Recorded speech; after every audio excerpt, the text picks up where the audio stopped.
Gerund буюу үйл нэр үг гэж юу вэ? За gerund гэдэг нь үйл үгийн ing хэлбэртэй мөртлөө нэр үгийн үүрэгтэй ийм үгийг хэлж байгаа. Swimming is my hobby. Сэлэх бол миний хобби. За энэ дээр swimming нь үйл үг шиг харагдаж байгаа мөртлөө нэр үгийн үүргийг гүйцэтгэж байгаа. She's good at swimming. Тэр сэлэхтэй сайн.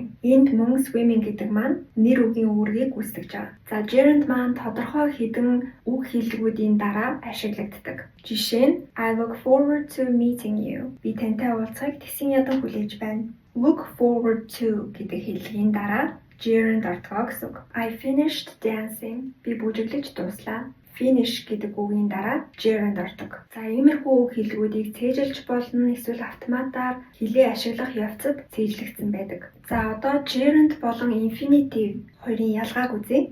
Хоёр адилхан харагдаж байгаа өгүүлбэр байна. Эхнийх нь I stopped smoking. Би тамхи татахаа болсон. За дараагийнх нь I stopped to smoke. Би тамхи татахаар зогссон. Энэ мэтчлэн зарим үйл үгийн дараа орж байгаа gerund болон infinitive хоёрын утга ингэж өөрчлөгддөг. За зарим үйл үгийн дараа болохоор хоёулаа адилхан утгатайгаар бас ордог. Тийм тохиолдлууд бас байдаг.